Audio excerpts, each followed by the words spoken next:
Hare Krishna, Krishna Krishna, Hare Hare, Hare Ram, Ram Ram, Hare Hare.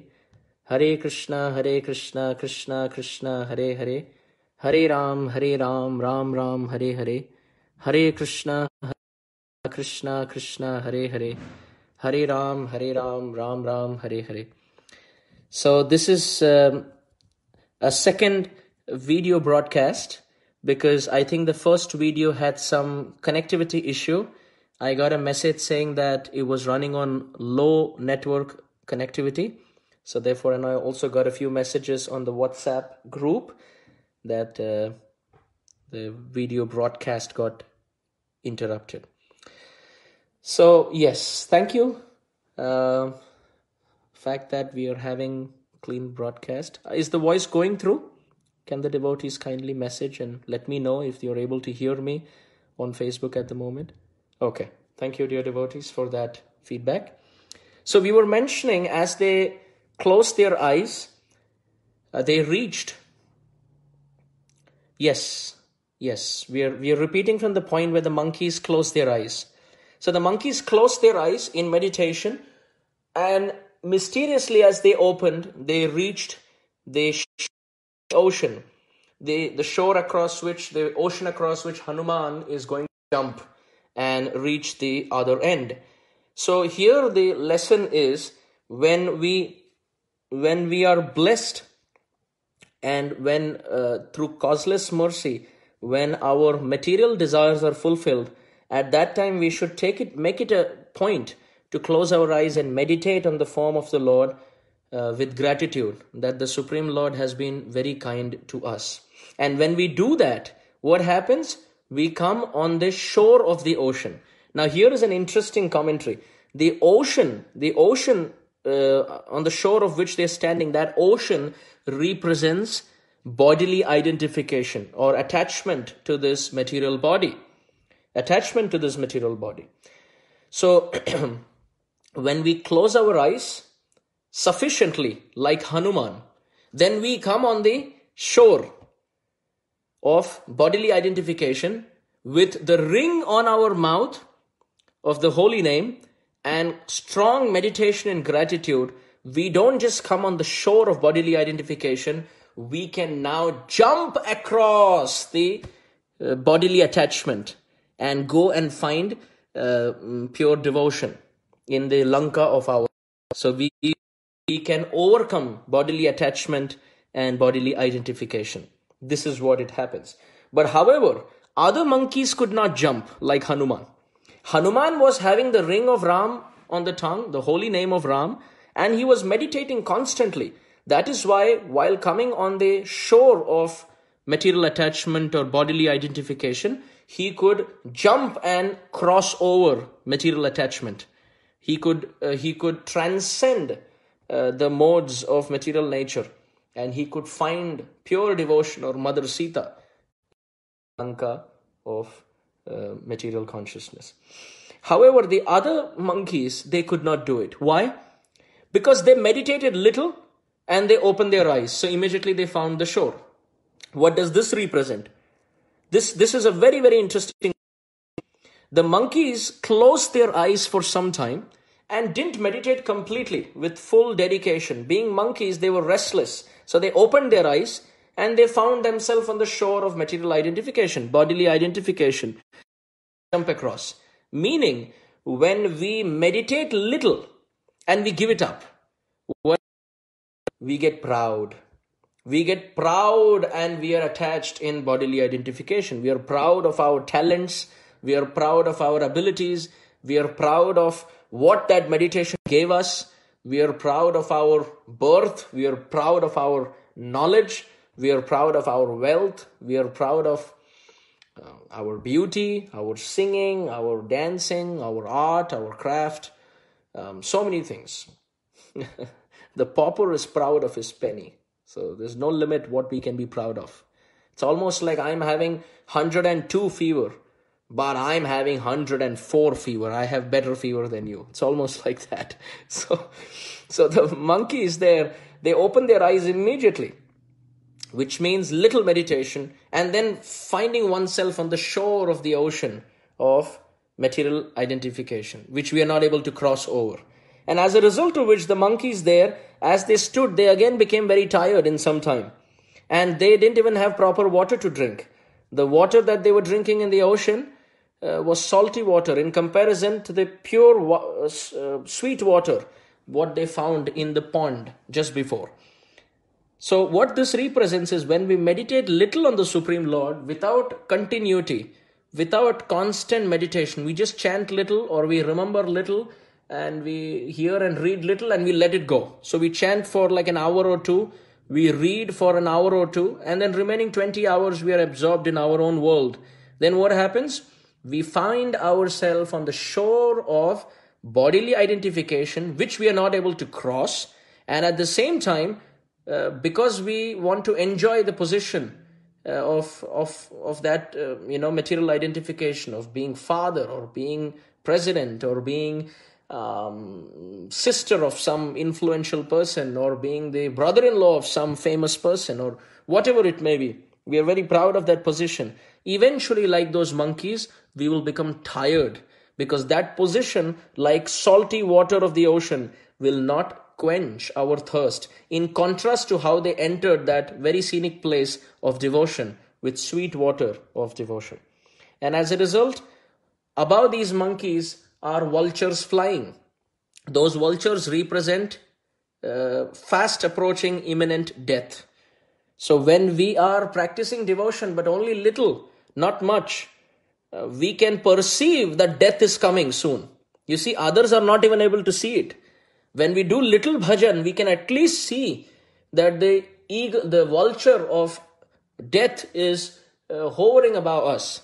But we are not able to cross the ocean of bodily identification, and we are frustrated drinking the salty water of material happiness because we are not spending enough time doing bhajan.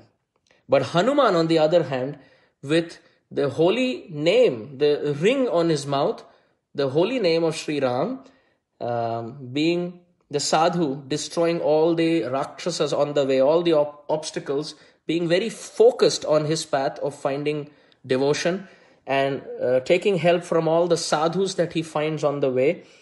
And in this way, Hanuman, again being empowered by Jambavan, we see eventually Hanuman jumps across the ocean of bodily identification and finds Mother Sita. So this is a small section that I was reading this morning, and it gave me such a beautiful nailing point on the head that oftentimes we talk about liberation and we talk about bhakti. We talk about mukti and bhakti. And when we speak about mukti, we always say, no, devotee does not want mukti.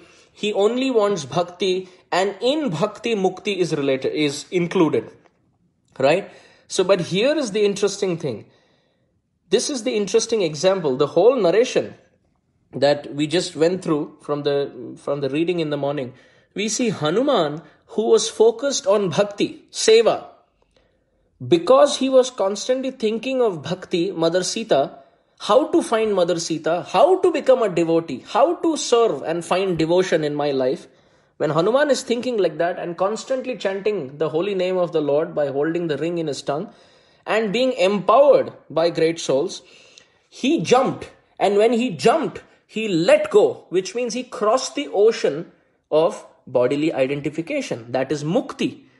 And he didn't stop there. He landed, he found Mother Sita, he set the whole Lanka on fire, and then he came back. Which means when we are focused on bhakti or service to Sri Ram, by finding devotion, Mother Sita, then crossing the ocean and becoming liberated is included in that journey. You see? Hanuman was not trying to just learn how to jump the ocean, which is mukti. That jumping the ocean and being free from material problems and material identification was just a small portion which was included in his journey of bhakti. So bhakti includes mukti. So a devotee does not have to ask mukti. Mukti has different types. One type of mukti is called salokya mukti, to live in the same planet as the Lord. One kind of mukti is called sarupya mukti, to have the same bodily form like the Lord. One is called as Samipya Mukti. Samipya Mukti means to be close to the Supreme Lord. And one is called Sarshti Mukti. Sarshti means to have similar opulences as that of the Lord. So if Mukti is defined as Samipya, to be close to the Lord, that is not where we end. We just don't want to go close to the Lord, but we want to go close to Him and we want to serve Him. And naturally in the process of serving Him, we will be close to Him. So being close to Him is included in offering service to Him. So Gajendra in this prayers is not simply asking the Lord for mukti. Please liberate me. That is not what he is asking. Hanuman is not asking the Supreme Lord, just help me jump the ocean. He is asking the Supreme Lord, empower me so that I can serve you. And in the process of serving the Lord, he ends up jumping the ocean. So Gajendra is not asking the Supreme Lord, just liberate me from the jaws of the crocodile. Or he's not just saying, liberate me from repeated birth and death. Just pull me out of this world and don't take me anywhere. That's not what he's saying. Gajendra is saying, my Lord, please keep me with you. Let me serve you. As a result of which, it means serving you means keeping me with you, which means to keep me with you in your planet means pull me out of this world. So that's all included in asking for service, asking for bhakti.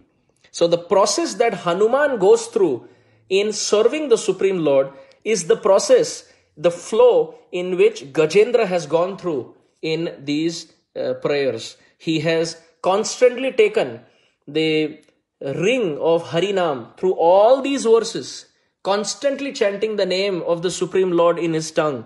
And just like Hanuman, selflessly he is jumping to approach the Supreme Lord for service. So in that mood, Gajendra in text 26, he starts the verse by saying, Soham. Soham means Saha Aham. Oh, I am that person, begging for service in your eternal abode. Saha Aham. So to explain this Saha Aham, I am that person who is begging for service, we went through this whole story to understand the psychology, how by serving the Supreme Lord, one naturally gets liberated. So Gajendra is saying, Saha Aham, my Lord, I am that person who wants your service. And since after this we have only 27, 28 and 29, 3 verses, Gajendra is really begging. You will see in these verses, every verse almost, Gajendra uses the word pranata. In text 26, he says, Pranatosmi Parampadam. I am offering my obeisances unto you. And then in text 27, he says, Natosmyaham. Natosmi. Nata or pranata means to offer obeisances. So throughout Gajendra Stuti, he has offered obeisances and chanted the holy name. But especially in the last few verses, he is really begging because he is on Jivana Sandhi. Jivana Sandhi means he is on the verge of leaving his body. So he is at the doorstep of finishing his life and leaving his body. So on that junction of life and death, Gajendra is offering obeisances and chanting the names of the Supreme Lord and says, Saha Aham, my Lord, I am that person who's begging. I am that person who's begging and desiring your service. I am that person who's offering obeisances. I am that person who's helplessly with tears calling out your holy names. So Saha Aham. This Soham is a very deep phrase here. Because sometimes we can just say Soham. I have heard some commentators, not Vaishnav commentators, but some outside commentators say that here Soham refers to Gajendra is telling the Supreme Lord, I want to merge in you and become you. Soham, just like we say, Aham Brahmasmi, Tattvam Asi, Sarvam Khalu Idam Brahma, Pragyana Brahma. Like that. Saha Aham, Soham, I want to be you. Like that. But that's not the mood in the Vaishnav text. The Vaishnav text is, my Lord, I want your service. Please pull me in your abode so that I can serve you. So like Hanuman, where service to Ram, to find Mother Sita is the aim, and jumping the ocean and becoming liberated is included. Hanuman is not even thinking about it. It is just included. So similarly, Gajendra is not just begging for liberation from the crocodile, he is actually asking for eternal seva. Now, after speaking about himself as Saha Aham, that is me, now he describes the Supreme Lord. Vishwasrijan. He says Vishwasrijan. What does Vishwasrijan mean? My Lord, you are the creator of this world. And we have discussed this before, how everything is created by the Supreme Lord. We see every year, every place on earth, there are grains growing spontaneously. As if all these fruits and vegetables the Supreme Lord has hidden under earth. You see, all tasty things come from Mother Earth. Fruits are coming from Mother Earth, and vegetables are coming, crops are coming from Mother Earth. So imagine how much wealth Krishna has kept underground, if you may say. How much he has hidden in Mother Earth, that we are getting all that spontaneously every year, year after year. It never comes up that this year is going to be the last year of rice world over. We are never going to get it again. It never happens. So many years rice has been grown, fruits, vegetables. This is why, because earth is giving us all of this, we call her Mother Earth, one of the 7 mothers, because she is supplying all of this. And then we are standing on top of her, and people are polluting her in so many ways. Krishna is giving us air, we are polluting. Krishna is giving us water, we are polluting. Krishna is giving us earth, we are polluting. Because she is tolerating all of this. Nature is also called mother because we are exploiting her. She is giving us so much. We exploit her and she keeps quiet. And time and again she gives a corona like this. Like the mother will sometimes get angry and slap the child. When the child has really gone beyond the tolerance threshold of the mother will give one thappad, one slap. So sometimes Mother Nature or Mother Earth, you see, although they are so loving and so caring and so nourishing, when we over-exploit them, they will give us, a nice taste of our own medicine. So because Mother Earth gives rise to all these tasty things, in Sanskrit, she is also called as Rasa Devi. Rasa Devi means that goddess who's very tasty. All the tasty things come out of her.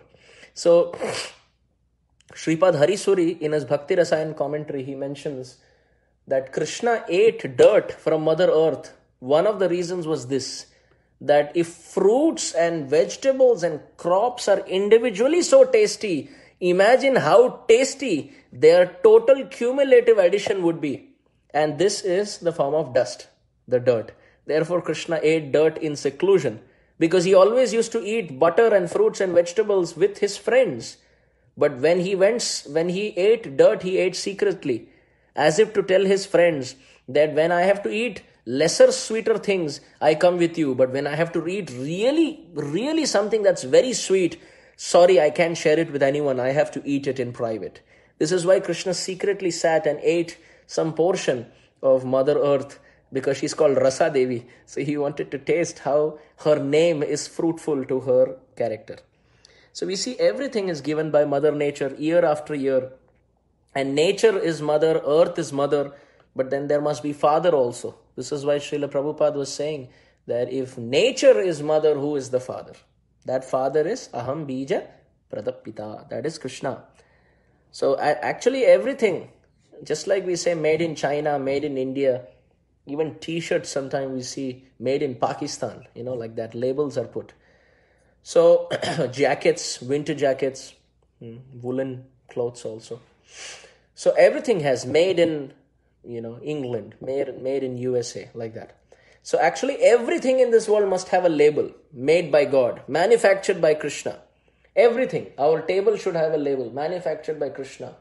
And the lamps should have, like a label. Our glasses should have a label. Everything. Our bottle of water should have a label, manufactured by Krishna. Because we can just cut a tree and remodel and make it into something. But where is all of this actually coming from? It's coming from Krishna. So Gajendra is saying, Vishwasrajam, my Lord, you have created everything. Everything is manufactured by you.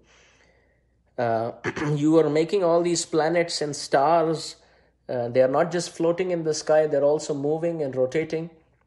We are expert drivers, but all of us, we have had some or the other accident. We go in speed limit and still we have accident. And here are planets and all these astronomical bodies who are all spinning at such high speed and moving. But you never hear, a cosmic newspaper reporting that, oh, this planet and this planet accidentally had an accident. There was a head-on collision between this planet and there's nothing like that. There's absolutely not a single accident in the sky. So all that fight is going on here. There are no fights in the heavenly sky. So when Krishna creates, it is always perfect. He creates in such a way that it doesn't need any maintenance. It doesn't go out of order and doesn't need any repair. And time and again, you don't have to come and restart it. Sometimes I have seen, I was in one place, they were using the laptop, and they switched it on and it did not come for some time. And the boy came from behind and he started tapping the laptop. I said, that is not how it works. He said, when we went to our village, I saw my grandfather. When the TV did not come, he tapped and the TV came. So similarly, if you tap the laptop also, it will come. Little kid. So I was thinking, we make like laptops and iPads and we need all these interesting ways to restart and maintain them. But Krishna makes all these beautiful things and it never goes through any pause button or refresh button or loading, please wait. None of these signs.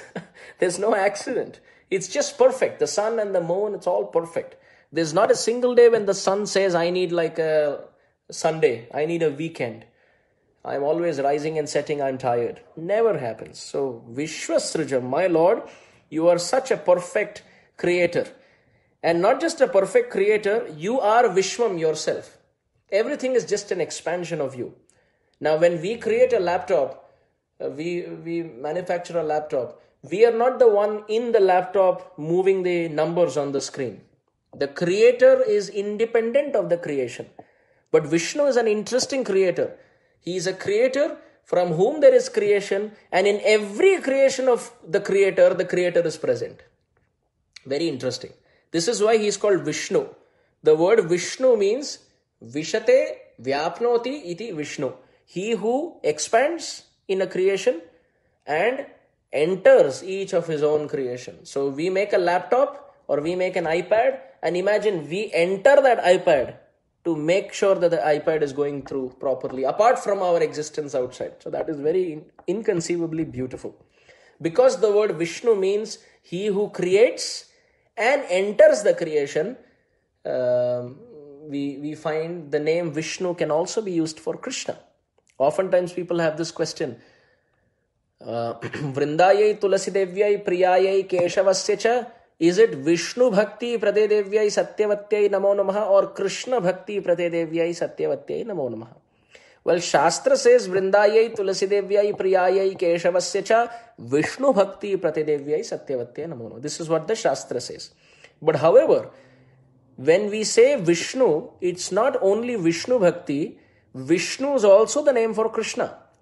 Like we see, Yatra Radha Priya Vishnu, Tasya Kundam Priyam Tatha, Tasya Kundam Priyam Tatha, Sarva Gopeshu Saivaika, Vishnur Atyanta Vallabha. We find Vyasadeva has composed that just like Radharani is very dear to Vishnu, says Vyasadeva, Yatha Radha Priya Vishnu, Tasya Kundam Priyam Tatha. Just like Radharani is very dear to Vishnu, her Kund, Radha Kund is also very dear to Vishnu. So now we can see Radharani and Vishnu, this is Rasabhas. So natural meaning is, here Vishnu is another name for Krishna. The meaning is Krishna. Sarva Gopeshu Saivaika Vishnu Atyanta Vallabha. See, just like among all the gopis, Radharani is very dear to Vishnu. Of all the kunds, Radha Kund is very dear to Vishnu. So there the word Vyasadeva uses, Vishnu is another name for Krishna. How do we also practically understand that the name Vishnu stands for Krishna also? You see, what is the definition of Vishnu? He who creates and enters the creation. That is Vishnu. So that also holds true for Krishna in Vrindavan. Why? Because Krishna creates all the problems. He breaks butter pots. He steals the clothes of the gopis. He's stealing something else, etc., etc. He's doing so much mischief in Vrindavan. So he creates a problem and then he enters that problem to solve it. So that is Vishnu. He who creates and then enters his creation. So Krishna is creating a problem in Vrindavan through his naughtiness, and then he enters that creation of his problem to solve it. Like we see in the Rasa Leela, Krishna, he left the gopis, and the gopis headed by Radharani, they sang the Gopi Geet. Jayati te dhikam janmana vrajaha shrayata indira shashvadatrahe daita drishyata dikshutavaka tvaidrita sava tvam vichinvate. So the gopis sang the Gopi Geet headed by Radharani. So Krishna left them and they sang the Gopi Geet, and Krishna had created a problem of separation. So after creating a problem of separation, after they sang the Gopi Geet, Krishna entered the Rasa arena. So he created a problem and then re-entered it to solve it. So that is Vishnu according to definition. He who creates and re-enters. So therefore we see, even when you say Vishnu Bhakti Pradevyai, it is approved according to Shastra, approved according to Vyasadeva as the name of Krishna, and even from Rasa Vichar, from the perspective of Rasa, it is perfect. So in that way, Vishnu, here Gajendra is saying Vishwam, after Vishwasrijan, after the creator of this universe, you are also Vishwam. You are expanding as the universe, as Vishnu. You are creating everything and expanding very wonderfully. And at the same time, Vishwatmanam, Avishwam. Avishwam means you are also beyond this creation. Like for example, the Sanskrit analysis of that would be Vishwa Vyatiriktam. So this whole universe is coming from Vishnu, but Krishna is beyond even Vishnu in Vaikuntha. So therefore Krishna is Avishwam. He is expanding, he is creating this world as Karana Udakashai Vishnu, and maintaining this world as Garbha Udakashai Vishnu, and staying in this world through atoms like Shirodakashai Vishnu. But still, as Krishna, he is way beyond this creation. So he is Avishwam. He is Vyatiriktam. He is independent of this creation, beyond. And Vishwavedasam, he is also the knower of everything in this world. Just like when our ears are itching, or we have an itch in our hand, or we have a twitch of our eyebrow, we exactly know what is happening in our body. But we don't know what is happening in another person's body. So, person in another room, he may have a twitch in his left hand, for example. So, we will not know that. But if it is in our left hand, we know. If we are yawning, we know. If we are sneezing, we know. But if someone else in the next room is feeling sleepy, we don't know. So what is in the realm of our body, we know everything. So since this whole world, this whole creation is the body of Virata Purusha or Vishwarupa, whatever is happening in whichever part of the universe, that is the Supreme Lord is aware, because that is happening to his universal body or Virata Purusha. This is why he is Vishwavedasam. He knows everything that is happening in this world. So it is an interesting story that one great soul who lived about 400 years ago, he was once giving class, public class. He was from the Sri Sampradaya. So he was once giving public class. And at that time, it is described that there was a newly married couple, and they were also sitting in this class. Very similar to a story that I mentioned few days ago, but there are little differences in the details. So the newly married couple was sitting in the class, and at the end of the class, as this speaker was interacting with many other students and attendees after the class, he saw that this couple was laughing and giggling. Since they were newly married, they were very much absorbed in themselves. And at that time, this husband, he gifted his wife a pair of earrings, and he in public, he offered it to her, and she was trying on the earrings, and then she was very happy looking at herself in the mirror, and she was appreciating the earrings. At that time, the speaker of the Bhagavatam, he was telling some of his disciples that this lady is so absorbed thinking of the earrings given by the husband, but she has no time to think of the ears in the first place given by Krishna. So the ears which have been given by Krishna are more important than the earrings given by the husband. But we forget the ears and forget Krishna who has given the ears, and we are more absorbed thinking of our husband gifting the earring. So in this way, we understand that the Supreme Lord is our maintainer. He is the Vishwasrijam. He creates everything from the micro scale to the macro scale. And at the same time, He is Vishwam. He is expanding as Vishnu. And Avishwam as Krishna, He is beyond this creation, and yet Vishwavedasam. Just like we know what is happening in our body, the Supreme Lord is aware of everything, every minute detail that is happening in the body of His creation. Now, Vishwatmanam Ajam Brahma Pranatosmi Parampadam. Vishwatmanam, Vishwa Atmanam. Just like our body is useless without the soul, Gajendra is saying, my Lord, this whole world is the body, and you are the soul of this body. This whole world becomes useless. Vishwa becomes useless without the Atmanam, without the soul. So just like your particle is the soul for my body, you are the super soul for the whole creation. So you are the soul of the universe. So that is Vishwatmanam. Without you, everything is useless. Bhagavad Bhakti Hinasya Jati Shastra Japa Tapa Apranasya Dehasya Mandanam Lokaranjanam. Imagine if there is a dead body, and the dead body is filled with so many ornaments and very good clothes. Very nice, colorful clothes, matching clothes are worn by the dead body. And there are a lot of ornaments also, and everything attractive. There is cosmetic on the face, etc. and a lot of other things also.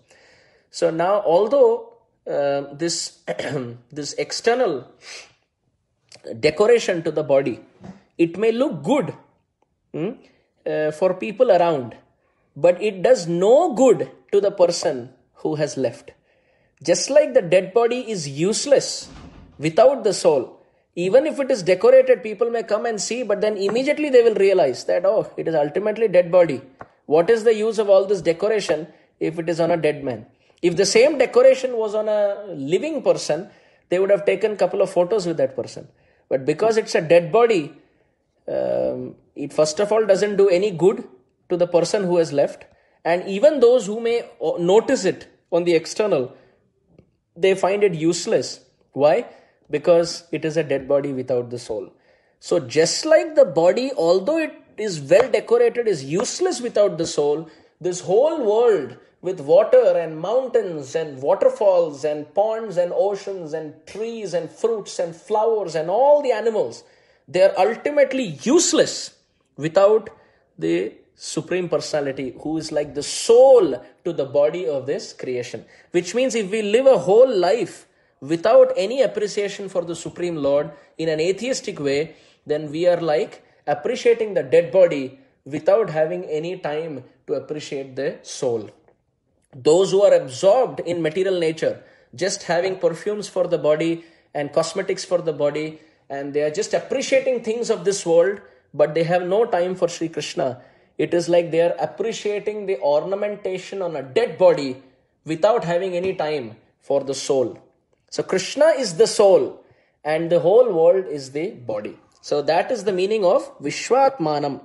You are the soul of the universe. And at the same time, Ajam Brahma. Ajam, Ja means Janma, appearance. And A means without.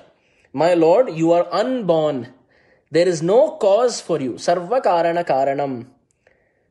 Like for example, when you make a paper mouse and you have a string attached to it and you throw it in front of a cat and you try pulling, the cat will try to hold the paper mouse, right? Because it will think that it's a moving mouse. But if you do that in front of a human being, the human being will immediately look at the paper mouse and then look at the string attached to the paper mouse and then look at the hand which is pulling the string, and he will look at you immediately. He will forget the paper mouse and very quickly he will look at the person pulling the string of the paper mouse. So the cat is considered to be foolish because it is not observing who's pulling, it is absorbed running behind the paper mouse. But the intelligent person is he who can forget the paper mouse and focus on the person pulling the paper mouse. So which means intelligence is higher when you see the source behind the happenings. When we are absorbed in what is happening around without knowing who is the source, then we are like a cat. But when we are immediately looking towards who is the doer of all activities, who is the person who is pulling the string attached to the paper mouse of all circumstances, that is higher intelligence.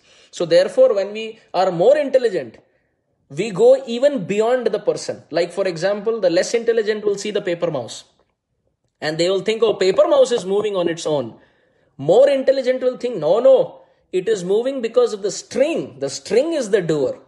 Someone more intelligent will see, no, it's actually the hand which is pulling the string. So hand is the doer. Someone more intelligent will think, no, it is the person who is pulling. But then someone more intelligent will say, that person is pulling only because the super soul is present inside. So the super soul is the doer. So more advanced our consciousness, we are able to see a cause behind a cause, behind a cause, behind a cause, behind a cause. And the most intelligent person is able to see the cause of everything beyond which there is no cause. And therefore the Supreme Lord here is named by Gajendra as Ajam. He who is unborn, my Lord, you have no cause before you, beyond you. You are the cause from where all the other intermediate causes arise, but beyond you, there is no other cause. Ajam Brahma.